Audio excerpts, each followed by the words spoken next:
There ain't no party like a multi-party system because the multi-party system's got lots of options. End on the rhyme, Jared. End on the rhyme.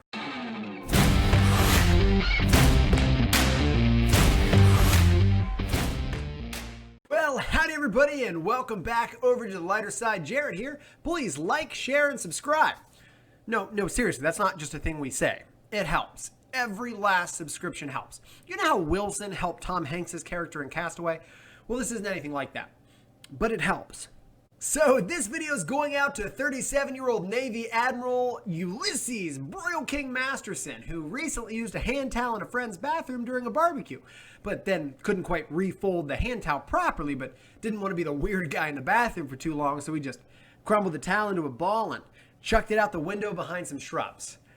We've all been there. Right, so I was shopping for yogurt the other day, and while I was reaching for a container of reduced fat vanilla, partying hard there, bud, I caught a glimpse of a big red logo printed on the outside of a different container, and the logo read, "Made with whole milk." Then I looked down at my own container and realized that it was the same brand, but where the other logo had bragged about having all the milks in it, my container of low-fat yogurt bragged of having the skim milks in it. And make no mistake about it either, these logos were not just trying to display information. They were definitely bragging. Dang flashy containers, I hate them. I hate them! I just thought, what a microcosm of consumerism. The same company can use almost the same packaging to advertise completely mixed messages. One container brags, "This is the best yogurt we have because it's made with the thickest, most luxurious stuff we've got." And the other container can argue back, "How dare you, sir? I'm the greatest yogurt we have." Why? Because I made without that thick, fattening, luxurious stuff. So obviously, just like anyone else, I went down the rabbit hole of this conversation in my mind, and it led me to the 2016 election. Right?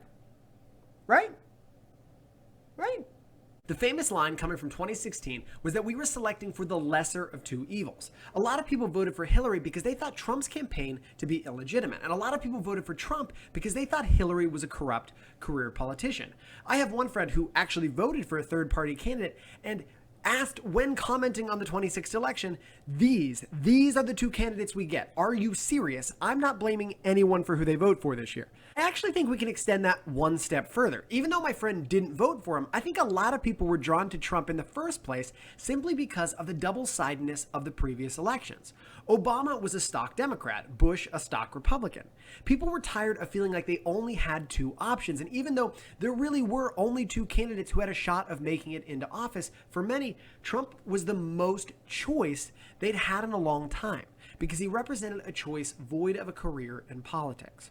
So this brings us to 2020, and most people are at it again. Just the other day, I heard someone astutely point out that we have to pick between two 75-year-oldish men, both of whom have been accused of sexual misconduct, one of whom seems to be losing his mental faculties by the day, and the other of whom acts like Jason Statham in Crank High Voltage, but just replace the need to shock oneself with the need to tweet all the time. The election, whatever it'll look like, just around the corner, this seemed like as good a time as any to talk about the viability of a third party. I think the need for more parties is growing more obvious by the day. Current politicians are often shackled to the needs of their whole party. Different factions of society are often lumped together, meaning someone who really feels strongly about climate change may need to align themselves with Democrats, even though they feel that fiscal conservatism is the best way to regulate our economy. People who come from very religious backgrounds often feel a pressure or a need to vote for Republicans, even though many of them think that a strong central government who cares for its citizens with social programs and bolsters education budgets is the best way to run a country. Make no mistake about it, the Libertarian or Green Party will not win the 2020 election. Obviously, I don't even need to say that, but you don't always need to win to make a statement. What this election may allow for is the chance for conservatives to see the importance of libertarian ideals, or the opportunity for Democrats to hear out the Green Party to its platform's completion. By slowly progressing these additional parties, we can actually try to produce more choice in a political system that desperately needs it. We like to think we have choice figured out in the US, and in so many ways we do. I don't have to pick Wendy's every time because there's an Arby's or a Chick-fil-A or a Taco Bell all within walking distance of each other, all of which, by the way, can financially sustain themselves. And we didn't even scratch the surface of my yogurt selection, right? I read 2 containers, but I also had berry options, plain options, Greek yogurt options, and half-fat options, and 2% fat options, and not to mention all the other companies that were on the shelf as well. But America is way behind Canada and the UK, 2 countries Americans love to poke fun at for being socialist, in terms of political choices. Think about a dinner party for a second. Imagine there are only 2 groups of people there. those who think strawberries are the best fruit, and those who think bananas are the best fruit. In this fructose fiesta fiasco, the groups have a singular point of contention. The merits, textures, varieties, and consistencies of bananas are pitted against the merits, textures, varieties, and consistencies of strawberries. But what happens if you just add one more group to the mix? People who think, peaches are the best, let's say. Now peaches are pitted. See what I did there? I picked peaches on purpose. I made it sound like I didn't, but I did. Against the other two. Some of the peach people get along with some of the banana people because they like peaches more than strawberries. But then some of the strawberry people start to like some of the peach people because they like peaches more than bananas. But then a really crazy thing happens where banana people start to get along with strawberry people. Why? Because some of them realize they like the other fruit they were arguing against more than they actually like peaches at all. What happens really is that everything becomes more nuanced. If we follow along with the metaphor, the texture of peaches wins in one case, but the consistency of bananas wins in that same case. While for a different person, those are flipped. But the overall consistency or usefulness, of strawberries wins out across the board or only in a couple different people. And the options are endless.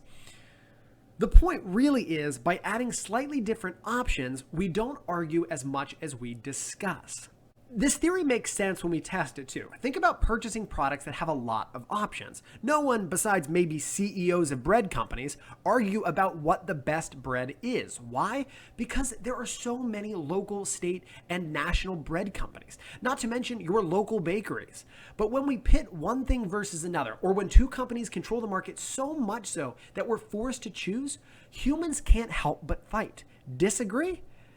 Let's check the tape. Coke versus Pepsi, Verizon versus AT&T, toilet paper over versus toilet paper under, McDonald's versus Burger King, Bud Light versus Miller Lite, Microsoft versus Apple, Shake Shack versus In-N-Out for my West Coasters, Hotheads versus Chipotle for my Ohioans. And then last but certainly not least, white and gold versus blue and black. And I know this last one is about a dress. It was a phenomenon, like a biological phenomenon in the brain. It should be so interesting, and it is. But you have to understand, 50% of why that became viral or why that went viral was because of the science, and the other 50% was simply because it was so polarizing. It was either or. It was easy to argue about. When faced with two options, human beings go nuts. We lose it for whatever reason. We need systems that allow for some ideological flexibility. In terms of politics, this would look like a candidate who wants the free market to thrive, but also wants to invest in alternative fuel sources. This would look like a president who wanted to stiffen up our borders, but also wants universal healthcare and a higher education budget. Now, this year's Libertarian candidate is a woman named Jo Jorgensen. My name is Jan Jansen. I work in Wisconsin. Jorgensen has some very nuanced, intellectually engaging ideas. Now, does that mean she has the plans to back it up? I don't know. We've never seen what a libertarian could do when given the reins. The Libertarian Party is often made fun of for either not having a backbone or having its head in the clouds, or, in the case of Ron Swanson, being a lovable hunk who tries to pretend it doesn't have feelings. The point isn't to get you voting for libertarians. The point is to get you standing up for what you believe in. People shouldn't compromise on what they care about in order to vote for who they think is best. And perhaps more importantly, you shouldn't have to pretend you care about a political issue that you actually couldn't give a crap about. What we really believe in should really be what we vote for. I believe in reduced fat vanilla yogurt made with skim milk. Hopefully, some of you can admit you believe in some nuance too. Thanks for watching. Remember, we have no interest in changing what you think, just how we all think. Have a great day, everybody.